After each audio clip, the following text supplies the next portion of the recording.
에스겔 36장 26절부터 28절까지 우리 다 같이 읽겠습니다. 또 새 영을 너희 속에 두고 새 마음을 너희에게 주되 너희 육신에서 굳은 마음을 제거하고 부드러운 마음을 줄 것이며 또 내 영을 너희 속에 두어 너희로 내 율례를 행하게 하리니 너희가 내 규례를 지켜 행할지라. 내가 너희 조상들에게 준 땅에서 너희가 거주하면서 내 백성이 되고 나는 너희 하나님이 되리라. 아멘. 박웅현 작가가 쓴 글에 이런 내용이 있었어요. 이순신 장군은 어떻게 전쟁을 승리로 이끌었는가? 12척의 배가 있기 때문이다 라고 역사는 말하지만 사실 그가 승리한 것은 가진 모든 경우의 수를 활용했기 때문이다. 구슬이 서말이라도 꿰어야 보배다. 구슬 그 자체는 아무런 상품 가치가 없기에 있으나 마나지만 그것이 목걸이, 귀걸이가 됐을 때 그 의미는 다르다. 이렇게 얘기하더라고요. 참 공감이 되는 얘기였어요. 그러니까 아무리 좋고 다양한 조건이나 또 경험이나 정보나 이런 게 있어도 활용하지 않으면 무용지물이 될 수밖에 없다는 거죠.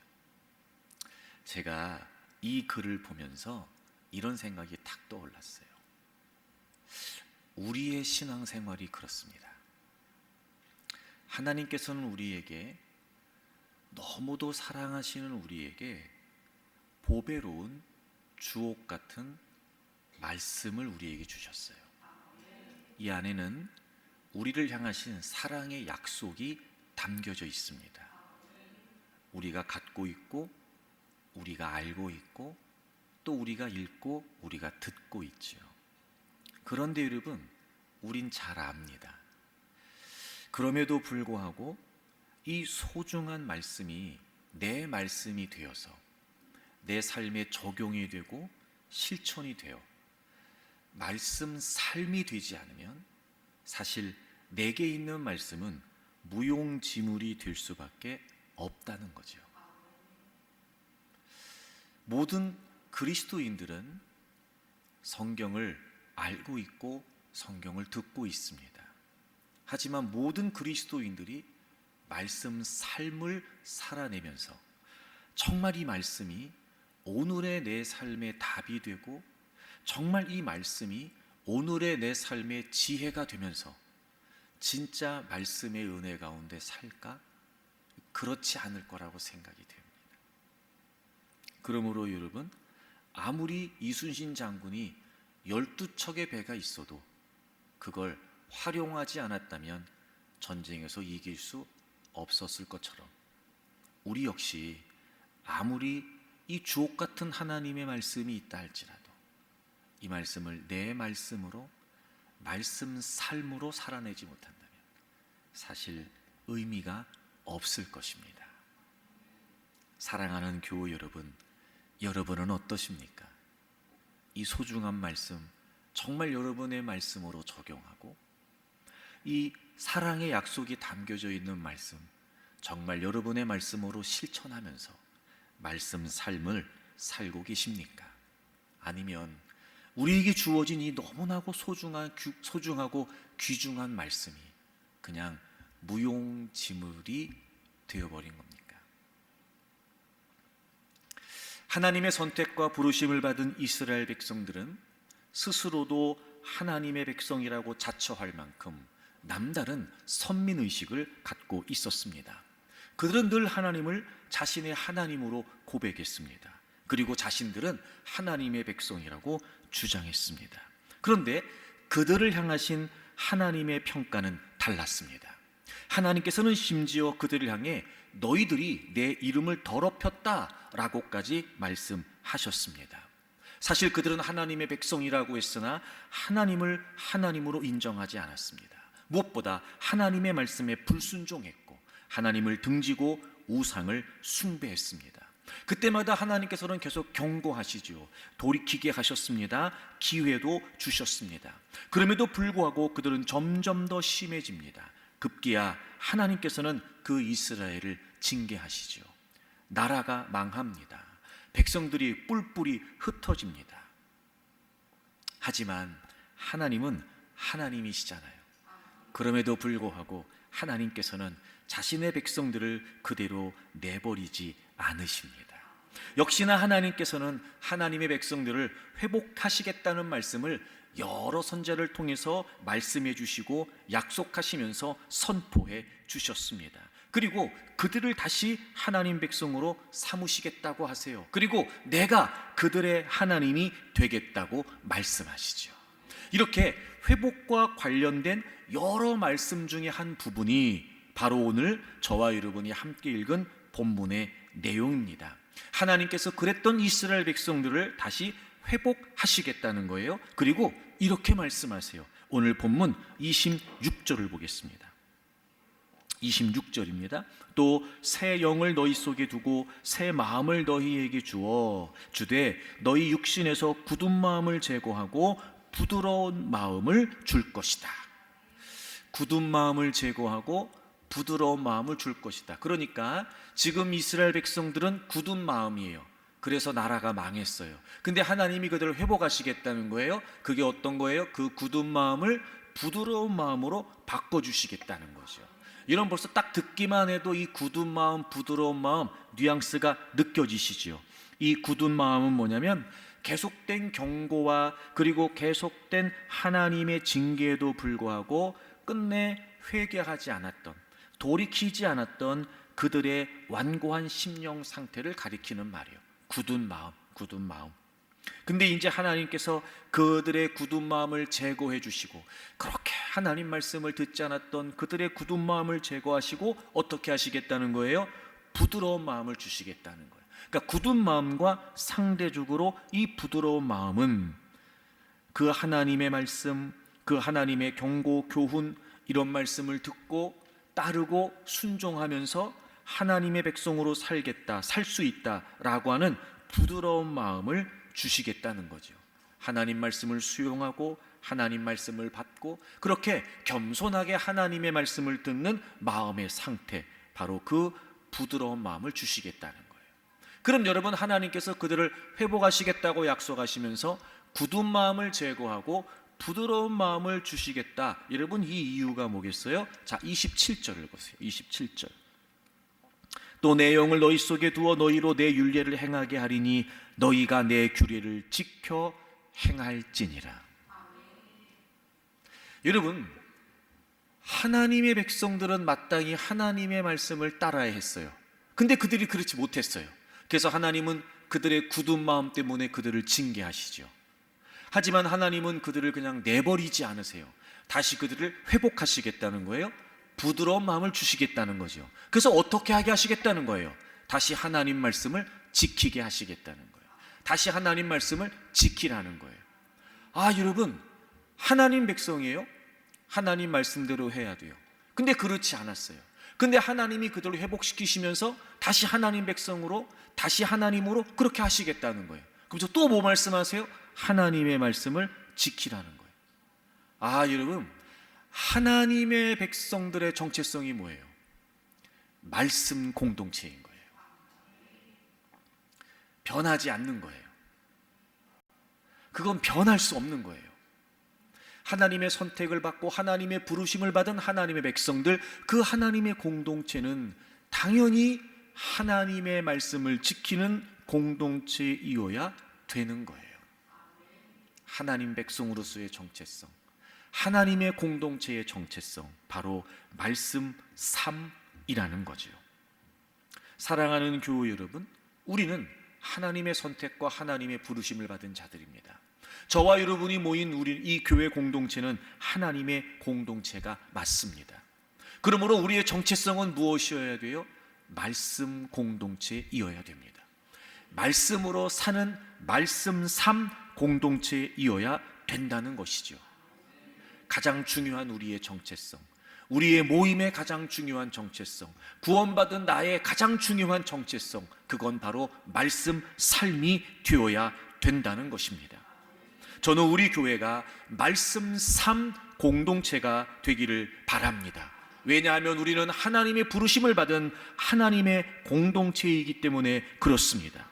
아무리 시대가 달라졌어도 이런저런 이유와 형편이 있다 할지라도 여러분, 우리 교회 공동체는 하나님의 말씀이 이유가 되고 그 하나님의 말씀이 중심이 되어서 늘 그 하나님의 말씀대로 행하고, 그리고 그 하나님의 말씀대로 행하기를 원하는 그런 말씀 삶 공동체가 되기를 바랍니다.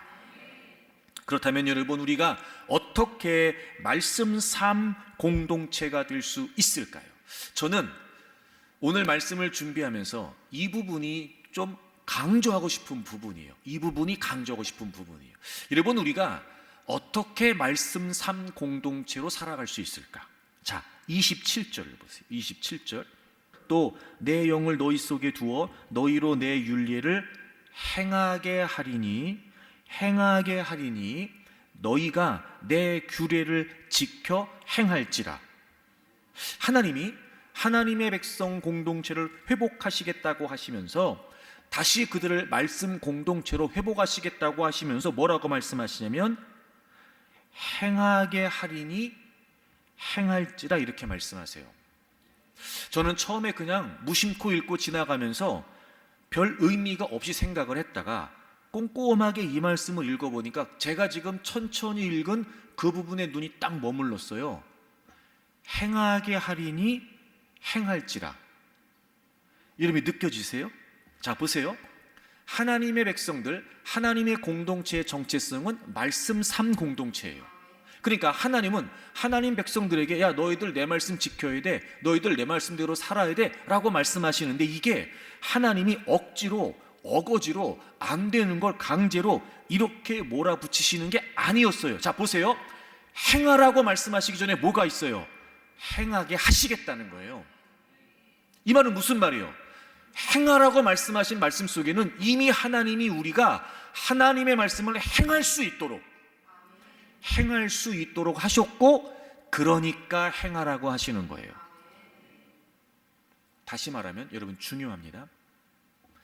이미 하나님의 백성으로 부름받은 우리는 하나님의 말씀대로 행할 수 있는 존재가 된 거예요. 이게 중요해요. 우리가 뭘 열심히 노력해서 하나님 말씀대로 살 수 있게 되는 게 아니었어요. 우리가 뭘 막 해가지고 어떻게 해서 우리가 하나님의 말씀대로 사는 존재가 되는 게 아니었어요. 우리가 뭘 어떻게 하는 게 아니었고, 이미 하나님께서 하나님 백성들을 부르실 때, 즉 하나님 백성들을 회복하실 때 우리 안에 있는 굳은 마음을 제거하시고 부드러운 마음을 주신 거예요. 그래서 우리로 하여금 얼마든지 하나님의 말씀을 행할 수 있게 하셨고, 행할 수 있게 하셨으니까 뭐라고 명령하시는 거예요? 행해야 돼 라고 명령하신 거예요. 저는 여러분, 우리가 말씀 삶 공동체로 살아가기 위해서 이 생각의 전환이 반드시 필요하다고 믿습니다. 여러분, 확신하세요. 여러분, 분명히 믿으세요. 이미 우리의 굳은 마음은 다 제거됐고 하나님께서 우리에게 부드러운 마음을 주셨어요. 이미 우리는 예수님을 나의 구주와 주님으로 믿으면서 하나님께서 완고하고 완악했던 우리의 굳은 심령을 제거해 주셨고 다 부서뜨려 주셨고, 이제 우리에게 겸허히 하나님 말씀을 듣고 수용하고 그리고 따를 수 있는 부드러운 마음을 주셨다는 거지요. 우리가 뭘 해서 굳은 마음을 제거하고 부드러운 마음을 가져야 되는 게 아니고, 이미 하나님께서 우리를 하나님의 공동체로 부르실 때 굳은 마음을 제거하고 부드러운 마음을 주셨다는 거예요. 행하게 하리니 행할지니라. 이걸 기억하세요. 그러니까 이제부터 우리는 나는 얼마든지 하나님 말씀대로 살 수 있다. 이미 하나님은 우리를 그렇게 변화시켜 주셨단 말이에요. 그러니까 이제부터는 나는 하나님의 말씀을 지킬 수 있다. 나는 하나님 말씀대로 할 수 있다. 나는 하나님의 말씀대로 살 수 있다. 내가 그런 존재가 되었다는 사실을 잊으시면 안 돼요. 제가 이렇게 얘기 드리면 안 믿어지죠 지금.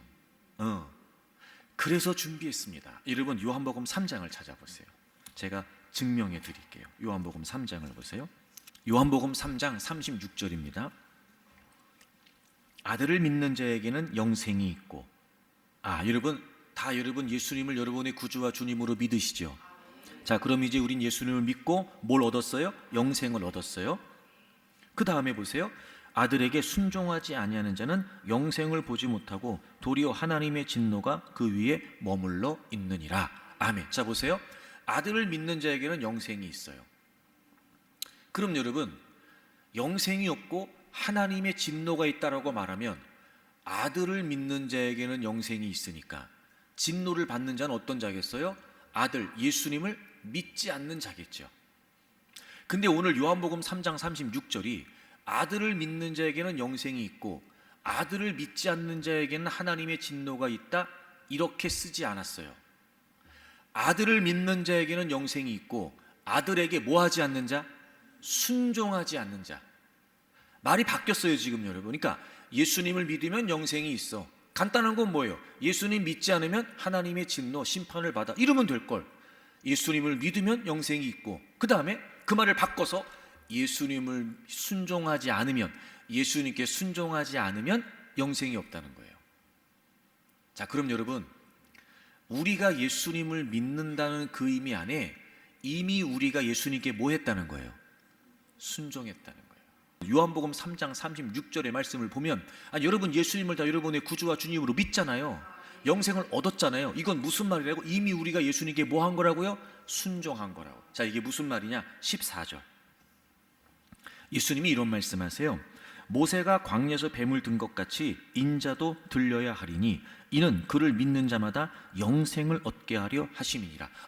믿는 자마다 영생을 얻는다. 36절 또 나왔어요. 15절에. 근데 그걸 예수님께서 뭐라고 비유라고 어떤 비유로 설명하시냐? 14절. 모세가 광야에서 뱀을 든 것 같이 인자도 들려야 하리니. 여러분, 이건 민수기 21장에 등장하는 내용이죠. 이스라엘 백성들이 광야 생활하면서 너무 고되고 힘드니까 계속 원망하고 불평하는 거예요. 계속 원망하고 불평하는 거예요. 그래서 하나님께서 그들을 징계하시기 위해서 독이 든 불뱀을 이스라엘 지형에 풀어버리세요. 불뱀에 물린 사람들이 죽어가기 시작합니다. 막 모세한테 살려달라고 아우성을 치기 시작했고, 모세가 하나님께, 하나님 우리 살려주세요, 어떻게 하면 돼요? 그랬더니 하나님께서 한 가지 방법을 알려주셨어요. 저 불뱀하고 똑같은 모양의 놋뱀을 만들어라. 그리고 그 놋뱀을 장대에 매달아서 높이 치켜들어. 그리고 지금 불뱀에 물려 죽어가고 있는 사람들에게 얘기해라. 여러분, 하나님이 말씀하시는데요, 이 놋뱀을 보면 다 살아난대요. 이 장대에 매달린 놋뱀을 바라보는 사람은 다 산대요 라고 이렇게 모세가 하나님 말씀을 선포합니다. 성경을 보니까 그때 그 장대에 매달린 놋뱀을 본 사람들은 다 살았다는 거예요. 자, 보세요. 죽어가고 있어요. 불뱀에 물려서. 근데 하나님께서 살 수 있는 방법을 알려주셨어요. 장대에 매달린 놋뱀을 보면 산다는 거예요. 그래서 그 놋뱀을 보고 사람들이 살았어요. 살기 위해 뭐가 필요했어요? 순종. 보라고 했으니까 본 거예요. 근데 보라고 했는데 안 보면 불순종. 어떻게 되는 거예요? 죽는 거예요. 이 말씀이 그 말씀이에요. 자, 보세요. 우리는 우리의 죄 때문에 죽어 있었어요. 우린 우리의 죄 때문에 영원한 심판, 저주, 멸망, 완벽한 심판 속에 있었죠. 그때 하나님께서 그 심판에서, 그 사망에서 우리가 생명으로 옮길 수 있는 유일한 방법을 우리에게 제시해 주세요. 마치 놋뱀이 장대에 매달린 것처럼 예수 그리스도께서 십자가에 매달리시죠. 그리고 하나님은 예수님을 십자가에 매다시고 이 예수님을 너희들이 믿어라. 그러면 산다. 영생을 얻는다 말씀해 주셨어요. 여러분, 그래서 우리가 그 말씀대로 예수님을 나의 구주와 주님으로 믿었잖아요. 그리고 살았어요. 영생을 얻었어요. 그럼 우리가 예수님을 나의 구주와 주님으로 믿었다는 건 하나님께서 제시해 주신 그 구원의 방법, 그 생명의 방법을 그대로 뭐 했다는 거예요? 따랐다는 거, 순종했다는 거예요. 그러니까 여러분 잘 들어보세요. 이미 여러분은요 순종하신 분들이에요. 그러니까 분명해요, 여러분. 우리는 이미 순종할 수 있는 존재가 된 거지요. 아니, 이미 우리는 순종을 한 사람들이에요. 하나님을 알지 못하고 예수를 믿지 않았던 우리의 굳은 마음을 하나님께서 다 제거해 주시고 어떤 방법으로든 우리에게 들려진 복음을 우리가 믿게 됐잖아요. 예수님이 나의 구주라고 하는 사실을 우리가 듣고 수용하고 영접하고 믿게 됐어요. 왜? 하나님이 이미 우리를 부드러운 마음으로 만들어 주셨거든요. 그리고 우리는 그걸 믿기로 한 거예요. 즉, 그 말씀을 따르기로 한 거죠. 그러니까 여러분들은 이미 순종을 하신 분들이라는 거예요. 여러분, 이거 중요합니다. 나는 이미 부드러운 마음으로 변화됐다. 나는 이미 순종을 했다. 나는 이미 순종할 수 있는 존재가 되었다. 행하게 하리니 행할지라.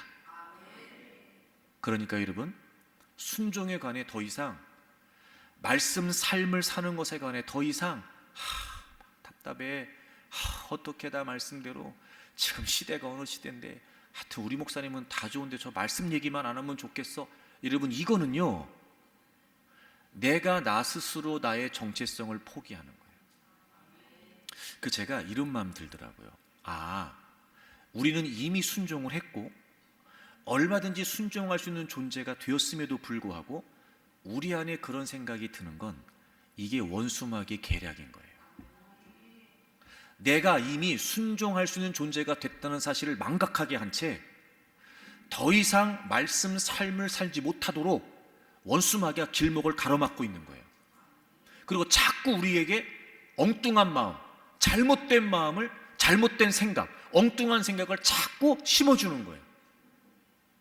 여러분, 그럴 때마다 분명하고 확신 있게 고백하고 선포하세요. 나는 이미 순종했다. 나는 하나님의 말씀에 순종하고 구원받았다. 나는 부드러운 마음이 됐다. 할 수 있으면 세게 하세요. 사탄아 물러가라. 그런 생각 들 때마다 사탄아 물러가라. 나는 이미 순종할 수 있는 존재가 됐다. 여러분, 이게 확실해야 말씀 삶을 살아갈 수 있습니다. 자신감을 가지세요. 용기를 가지시라고요. 이미 우리는 순종했고 순종할 수 있는 존재가 됐다는 거죠. 그래서 결심이 필요해요. 자, 시편 119편.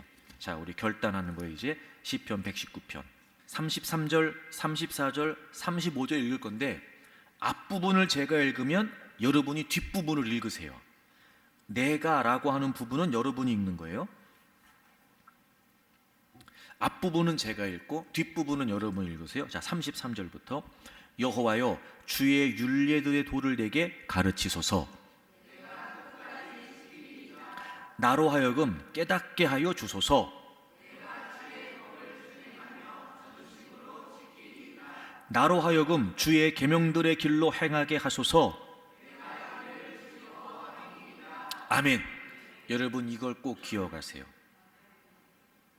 끝까지 지키겠습니다. 전심으로 지키겠습니다. 즐거워하며 지키겠습니다. 왜요? 이미 우리는 부드러운 마음이 됐잖아요. 이미 우리는 순종했잖아요. 이미 우리는 말씀 삶을 살 수 있는 존재가 됐잖아요. 그러니까 그 어떤 원수마귀의 방해와 유혹과 미혹이 있다 할지라도 이 굳은 결심을 가지고, 하나님, 저는 이제 말씀 삶 공동체, 말씀 삶으로 살 수 있는 존재가 됐습니다. 하나님, 제가 끝까지 지키겠습니다. 제가 전심으로 지키겠습니다. 제가 기쁨으로 지키겠습니다. 아멘이시죠? 그러니까 이제부터는 흔들리지 마세요. 흔들리지 마세요. 우리는 순종할 수 있어요. 근데 저도 알고 여러분도 알아요. 끝까지 지키겠습니다. 아멘. 이렇게 안 된다는 거.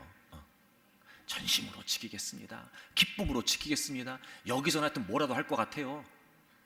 근데 이게 안 된다는 거 나도 알고 여러분도 알아요. 그러니까 이렇게 해서 끝나는 건 아무 의미가 없습니다. 이렇게 해서 끝나는 건. 그럼에도 불구하고 이미 순종할 수 있는 존재가 됐고 말씀 삶 공동체로 부름을 받았는데 왜 이게 우리가 안 되는 걸까? 왜 이게?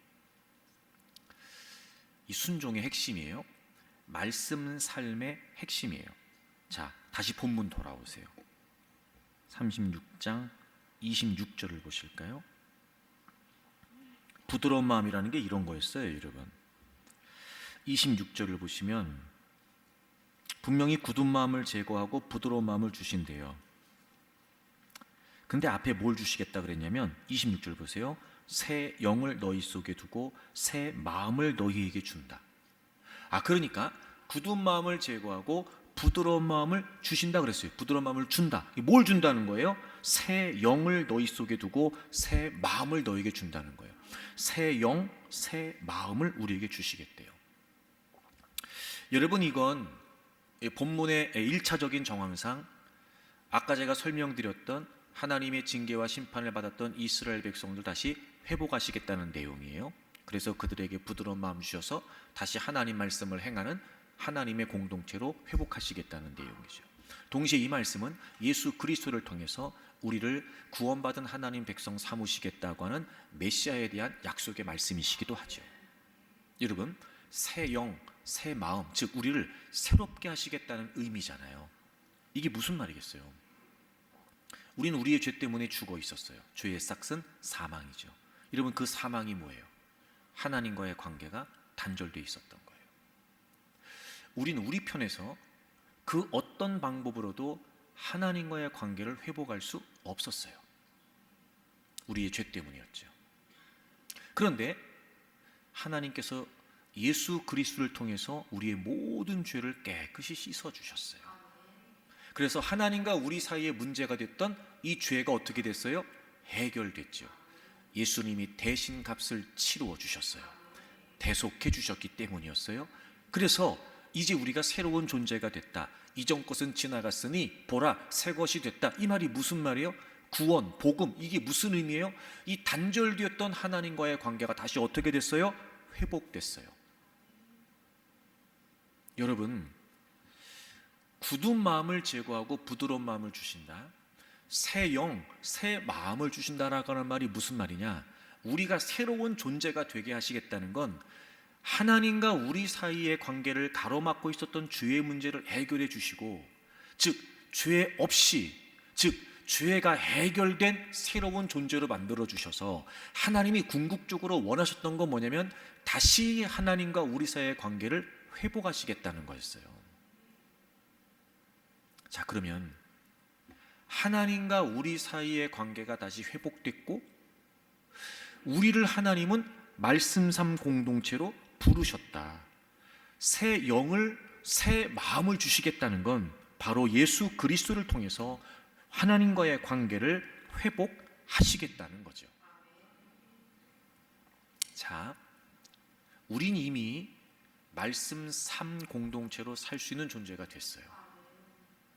그런 우리에게 있어 이제 가장 중요하게 여겨야 될 게 뭐냐면 회복된 하나님과의 관계예요. 그도 그럴 것이 그분의 말씀대로 살려면 그분과 친밀하지 않으면 불가능합니다. 우리가 이미 순종할 수 있는 존재가 되었어요. 이미 복음을 순종했고 순종할 수 있는 존재가 되었음에도 불구하고 왜 우리의 일상에서, 우리의 삶 속에서 하나님 말씀을 따라 순종하는 삶을 사는 것이 왜 우리에게 여전히 버거운 거냐? 여러분, 그 문제의 핵심은 여기에 있어요. 관계에 있어요. 자, 보세요, 여러분. 여러분이 무언가 고민이 있거나 무언가 문제가 있어요. 그래서 누군가로부터 조언을 듣고 어떤 결정과 선택을 한다고 합시다.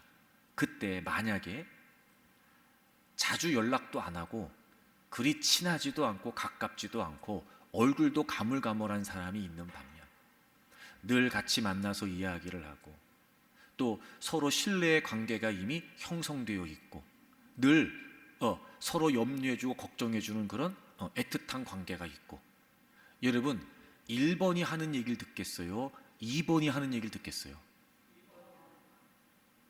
잘 들어보세요. 왜 우린 1번의 이야기를 듣지 않을까요? 1번의 이유가 타당하지 않아서, 1번의 이유가 지금 내 상황에 적합하지 않아서, 물론 그럴 수도 있겠지만 그렇지 않을 수도 있어요. 하지만 기본적으로 1번과의 관계가 신뢰가 형성되어 있지 않기 때문에 이렇게 중요하고 이렇게 중요한 상황에서 굳이 그 사람이 하는 얘기를 듣고 싶지 않은 거예요. 그런데 이미 신뢰의 관계가 되어 있고 친밀한 관계가 되어 있으면 그 말이 어떻다를 떠나서 내가 이미도 그 사람과 신뢰의 관계가 형성되어 있기 때문에 그 사람의 말을 듣는 거예요. 자, 보세요. 그러면 그 사람의 말을 듣는다는 건 뭘 전제하고 있는 거예요? 그 사람을 신뢰한다는 걸 전제하는 거예요. 왜 우리가 말씀 삶 공동체로 사는 게 어려운 걸까? 그 주님과 그 말씀을 하신 주님과의 친밀함이에요. 자, 제가 결론을 내려드릴게요. 이거 중요합니다. 여러분 이대로 믿으셔야 돼요. 우리가 순종이 어려운 건 주님이 하신 말씀 때문이 아니에요. 그 말씀을 하신 주님과의 관계 때문이에요. 제 말이 맞죠? 그러니까 이제부터 우리가 말씀 삶 공동체, 하나님 백성의 삶을 살아가기 위해서 정말 우리에게 필요한 게 뭐냐면 그분과 더 가까워지는 거예요. 그분과 친밀해지기만 하면, 그분을 온전히 신뢰만 할 수 있게 되면 그분이 무슨 말씀을 하셔도 그 말씀을 할 수 있다 할 수 없다가 아니고, 그 말씀이 맞다 틀리다가 아니고, 그 말씀을 하신 분을 신뢰하기 때문에 그분의 말씀대로 할 수 있게 되는 거예요. 그러니까 우리가 말씀 삶 공동체로 살아가기 위해 가장 중요한 핵심이 뭐냐면 내가 얼만큼 말씀하시는 하나님과 가깝냐는 거예요. 자, 근데 여기에서 중요한 거, 근데 여러분, 우리가 그분의 말씀을 따라 살아가는 그분의 백성 공동체가 되려면 그분과 가까워져야 되잖아요. 근데 여러분 그거 아세요? 그분과 가까워질 수 있는 것도 그분의 말씀이에요. 자, 요한복음 15장을 찾아보세요. 예수님과 우리 사이의 관계를 포도나무와 가지로 비유하시잖아요. 그래서 이제 우리가 예수님 믿는다는 건 깨어져 있었던 주님과의 관계가 다시 회복되는 거죠. 이걸 예수님께서 포도나무와 가지로 비유하시면서 이렇게 설명하세요. 15장 우리 5절을 먼저 볼까요? 5절 보세요. 나는 포도나무요 너희는 가지라. 그가 내 안에 내가 그 안에 거하면. 여러분, 이게 회복된 주님과 우리 사이의 관계예요. 주님이 우리 안에, 우리가 주님 안에, 마치 포도나무에 가지가 붙어 있는 것처럼. 그렇죠, 여러분? 우리는 하나님과의 관계가 깨어져 있었는데 다시 회복됐어요. 그래서 주님이 우리 안에, 우리가 주님 안에. 이게 회복된 주님과의 관계예요. 그런데 7절에서는 그 말을 이렇게 다시 설명하세요. 7절 보세요. 너희가 내 안에 거하고 내 말이 너희 안에 거하면. 그러니까 5절과 7절이 같은 맥락인데 표현이 바뀌었어요. 너희가 내 안에, 내가 너희 안에. 근데 7절에서는 너희가 내 안에 거하고 내 말이 너희 안에 거하면. 여러분, 하나님과 우리 사이의 관계, 주님과 우리 사이의 관계의 핵심이 뭐였냐면 말씀이었어요. 이런 거죠. 우린 말씀으로 주님을 알 수 있고, 우린 말씀으로 주님을 경험할 수 있으며, 그래서 말씀으로 주님과 가까워지게 돼요. 그래서 주님이 하시는 말씀대로 할 수 있게 되는 거예요. 여러분, 제가 말씀을 강조하는 이유를 아시겠어요? 여러분, 말씀을 강조하지 않을 수가 없는 거예요. 그러니까 결국 우리가 말씀 삶 공동체로 살아가기 위해서 그분의 말씀을 우린 따라야 되는데, 그게 하나님 백성의 정체성이란 말이에요. 근데 그 하나님 말씀을 따르기까지는 그분과의 관계가 확실해져야 돼요. 근데 그분과의 관계가 확실해지려면 말씀이에요. 제가 늘 여러분에게 그런 질문하지만, 여러분, 하나님이 보여요? 안 보이죠, 우린. 근데 보이지 않는 하나님, 그래서 우리 눈에 보이지 않고 정말 하나님이 계셔? 하나님이 존재하시나? 라고 의구심을 품을 수밖에 없는 우리에게 완벽하고 객관적인 하나님의 임재가 있잖아요. 말씀이요. 말씀. 그러니까 여러분, 하나님과 우리 사이의 관계라고 할 때 우리 눈에 보이지 않는 하나님이기 때문에 그 관계가 막연하거나 추상적이거나 그렇지 않다는 거예요. 그래서 하나님이 우리에게 성경을 주셨어요. 주님 말씀하시는 거예요. 너희가 내 안에 거하지 내가 너희 안에 거하는데, 내가 너희 안에 거하는 걸 어떻게 하냐? 내 말이 너희 안에 거한다는 거예요. 기억하세요. 중요합니다. 우린 말씀을 통해서 주님을 알 수 있어요. 말씀을 통해 주님을 경험하죠. 그래서 말씀을 통해 주님과 가까워지는 거예요. 그래서 주님과 가까워지면 그분의 말씀에 순종할 수 있어요. 말씀이 핵심이에요. 지금 제가 설명한 이 이야기를 그대로 보여주는 장면이 성경에 등장해요. 여러분, 순종하면 예수님 말고 순종하면 여러분 누구 떠오르세요? 저는 아브라함이 떠올라요. 인간으로서 할 수 있는 가장 순종의 절정, 가장 최고의 순종, 저는 그게 아브라함이라고 생각해요. 창세기 22장에 하나님께서 아브라함에게 아들 이삭을 번제로 바치라고 하죠. 자, 여러분이 만약에 아브라함이라고 생각해 보세요. 저도 아들, 딸을 키우고 있잖아요. 만약에 하나님이 저한테 이렇게 말씀하시면 저는 못할 것 같아요. 솔직히. 와, 여러분, 그런데요, 아브라함은요, 성경의 맥락을 보면 고민을 안 한 것 같아요.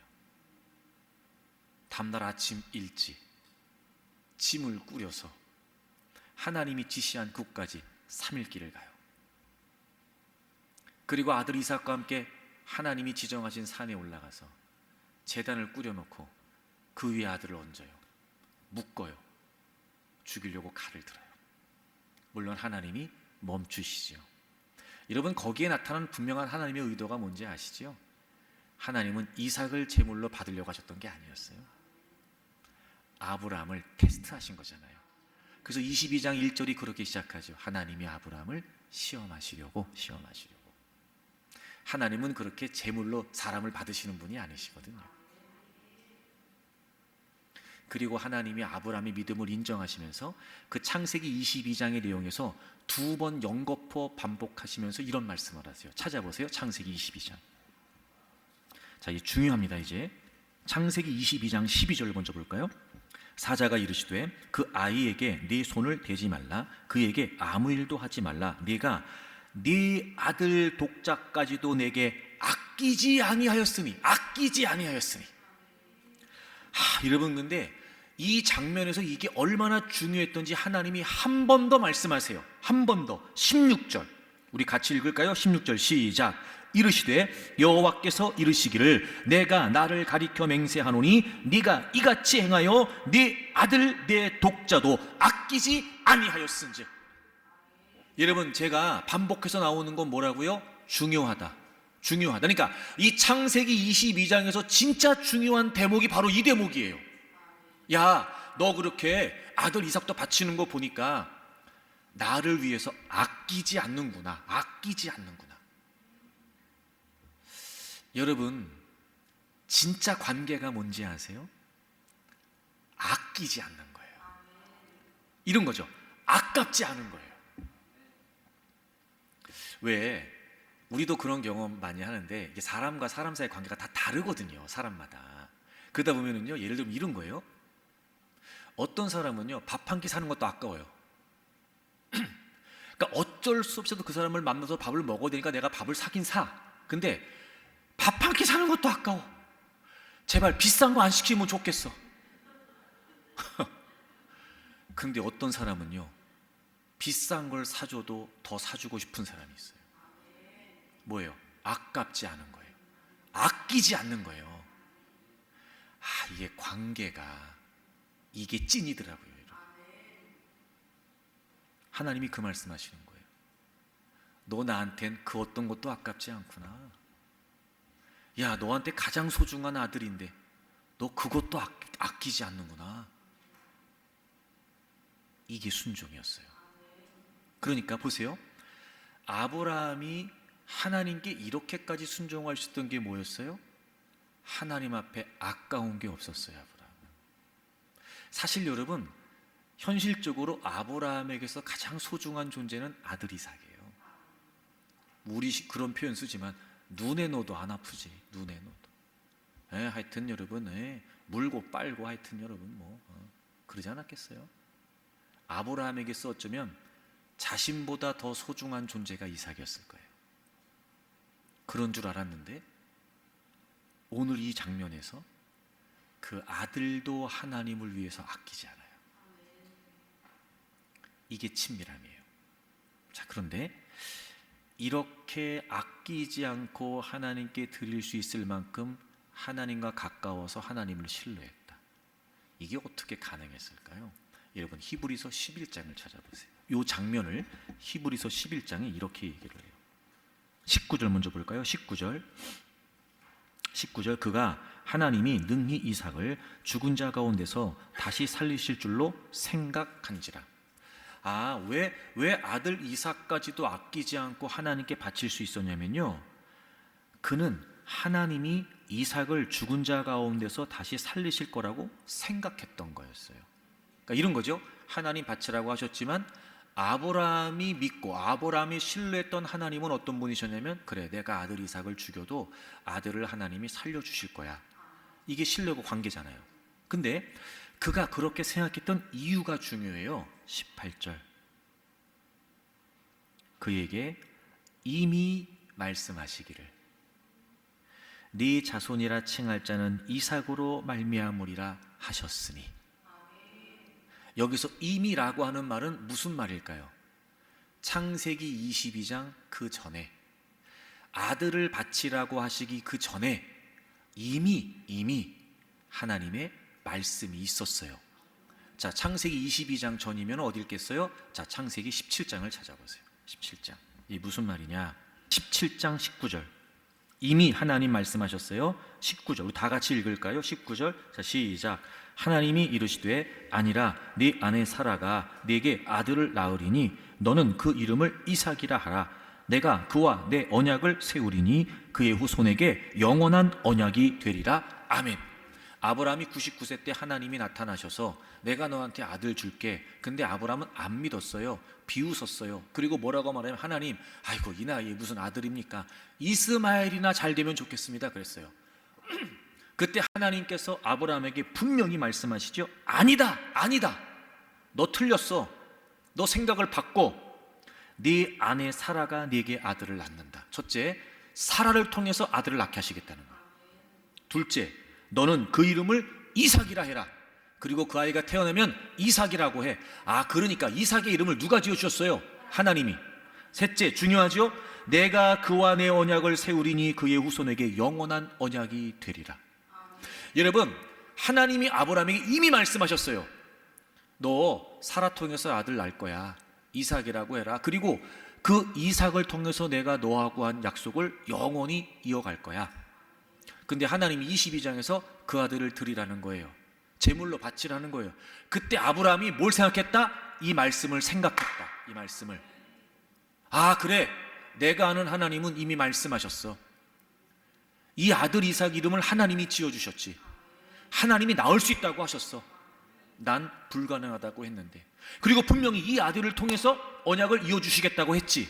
그래, 내가 이 아들을 죽여도 이삭을 통해서 약속을 이어가시겠다고 했으니까 하나님은 어떻게 해서라도 아들을 살리실 거다.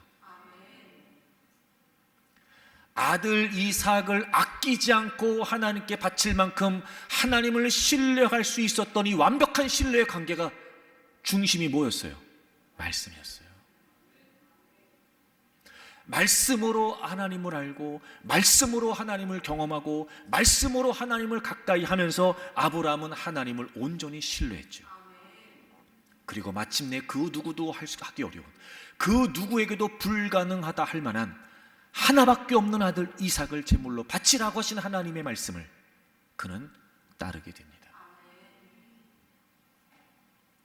하나님과 우리 사이의 관계가 친밀하면 친밀할수록, 그분을 신뢰하면 신뢰할수록, 그분을 위해 아끼지 않으면 않을수록 우리는 그 어떤 하나님 말씀도 따를 수 있죠. 중심이 뭐예요? 말씀이에요. 물론 제가 늘 여러분에게 말씀을 강조했고 올해는 더 제가 지금 강조하고 있고, 특별히 우리가 진행하는 성경 통독, 여러분 그 통독, 그리고 제가 여러분 우리 3주 동안 세미나 했던 성경 읽는 법, 그 말씀 묵상 맵스, 여러분 이걸 통해서 올 한 해 저는 여러분들이 더 말씀에 좀 집중하시면 좋겠어요. 더 말씀에 열심을 내시면 좋겠어요. 그래서 여러분 말씀을 통해 하나님을 더 알고 하나님과 더 가까워지고 그 하나님을 경험하면서 점점 더 하나님을 신뢰하게 되면, 사실 그 신뢰 관계 속에서 우리는 하나님 말씀을 믿게 되고 말씀을 통해 그분을 믿게 되고, 그래서 그분이 하시는 말씀을 그대로 따를 수 있게 된다는 거죠. 자, 그럼 결론. 이렇게 신뢰의 관계, 아끼지 않는 신뢰의 관계, 그런데 하나님이 우리에게 순종하라고 하세요. 말씀 삶을 살라고 하세요. 자, 보세요. 생각해 보세요. 하나님과 아브라함의 관계에서 하나님은 아끼지 않다고 말씀하셨어요. 아끼지 않는다고. 근데 여러분 그거 아시죠? 로마서 8장에서 하나님도 우리를 위해 예수님을 아끼지 않으셨어요. 이미 하나님과 우리 사이의 관계는 서로 아끼지 않는 사이가 돼 가는 거예요. 그럼 보세요. 나도 하나님을 위해 아끼지 않아요? 이미 하나님은 나를 위해 아끼지 않으셨어요. 근데 그 하나님이 나에게 뭘 하라고 하세요. 그럼 이게 누구를 위한 걸까요? 생각해 보세요. 여러분이 어떤 누구와 서로 아끼지 않는 사이야. 근데 그 사람이 뭘 하라고 그러고 뭘 요구하고 뭘 원해. 그게 누구를 위한 걸까? 나를 위한 거예요.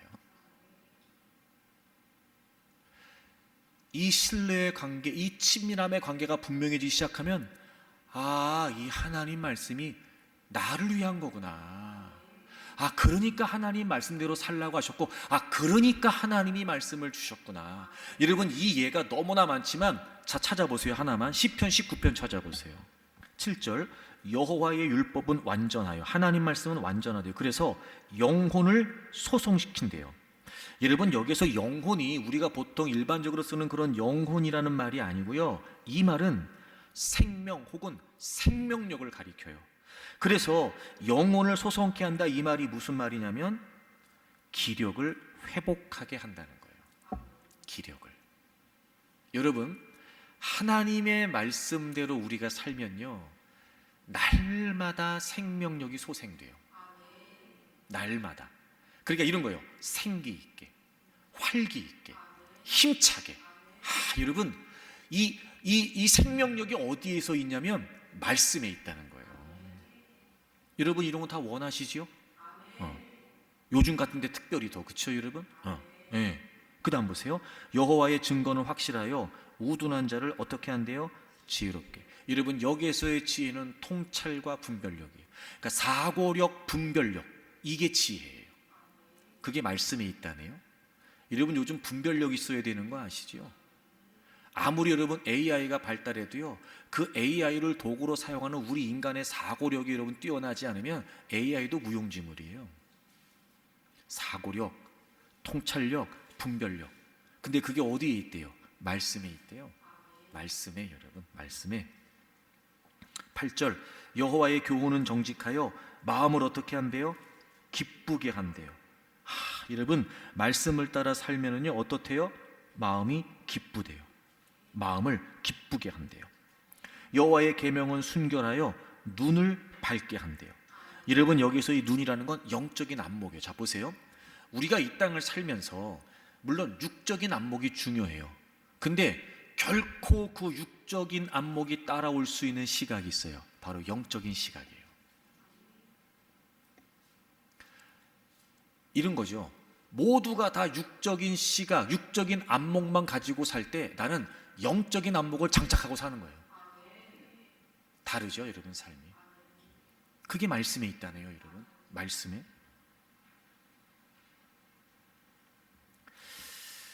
그러면 여러분 하나님이 우리에게 말씀을 주시고 너희들은 내 백성이니까 말씀대로 살아. 누구를 위한 일이에요? 나를 위한 거예요. 하나님께서 하나님의 백성들을 너무 사랑하고 아끼시기 때문에 말씀을 주신 거고, 그 말씀대로만 살면 이런 역사와 은혜들이 우리의 삶에 나타나게 된다는 거예요. 그래서 마지막 10절을 보시면 금 곧 많은 순금보다 더 사모하고 꿀과 송꿀보다 더 달도다. 이게 무슨 의미 같으세요, 여러분? 이런 것 같아요, 저는. 야, 너네 살면서 기력도 필요하고 통찰력도 필요하고 기쁨도 있어야 되고 또 너희들 살면서 영적인 안목도 필요하지, 탁월한 시각도 필요하지. 야, 그거 금 가지고 있다고 되는 거 아니다. 그거 돈으로 되는 거 아니야. 지식으로 되는 거 아니다. 내 말씀 안에 다 있다. 그거 사모해, 그거. 이런 말씀 아니겠어요? 누구를 위해서? 나를 위해서. 그래서 하나님이 이스라엘 백성들에게 하나님 말씀을 주시면서 이렇게 말씀하신 거예요. 여러분 신명기를 찾으세요. 신명기 10장 13절 다 같이 읽습니다. 시작. 내가 오늘 내 행복을 위하여 내게 명하는 여호와의 명령과 규례를 지킬 것이 아니냐. 아멘. 오늘, 여러분이 오늘이라고 하는 말은 날, 매일 이런 뜻이에요. 그러니까 계속해서 우리의 행복을 위해 우리 어떻게 하면 돼요? 하나님 말씀대로 하면 돼요. 우리의 행복을 위해서, 계속되는 우리의 삶 속에서 하나님은 우리의 행복을 위해서 말씀을 주신 거예요. 여러분 분명합니다. 말씀대로 살면 행복해요. 말씀대로 살면 기쁩니다. 말씀대로 살면 즐겁습니다. 하나님이 하나밖에 없는 아들 예수님까지 아끼지 않으신 분이세요. 그런 그분이 우리에게 말씀 삶을 살라고 하신 건 우리를 위해서예요. 그러니 여러분 결심하세요. 그리고 나는 이제부터 말씀 삶을 살겠다. 행복합니다. 그 안에 소망이 있고, 그 안에 위로가 있고, 그 안에 회복이 있고, 걱정할 거 없고, 문제될 거 없고, 염려할 거 없습니다. 그러니 이제 여러분 우리가 해야 될 일은 더 말씀을 가까이 하는 거예요. 말씀을 어떻게 해서든지. 왜? 그래야 더 주님을 알 수 있고, 그래야 더 주님과 가까워질 수 있고, 주님을 경험하면서 그분을 신뢰하게 될 수 있고, 그래야 우리가 더욱더 그분의 말씀대로 살 수 있죠. 이미 우린 순종할 수 있는 존재가 됐어요. 이미 우리는 복음을 순종한 사람들이에요. 우리에게 순종은 어려운 일이 아닙니다. 이제부터 더 주님과의 친밀함을 추구해 가면서 늘 말씀을 중심에 두고 말씀으로 주님과 더 가까워지고 그분을 온전히 신뢰하십시오. 그리고 기꺼이 끝까지 전심으로 그분의 말씀대로 행하세요. 약속해 주신 대로 여러분의 삶이 복되고 여러분의 삶이 행복할 줄로 믿습니다.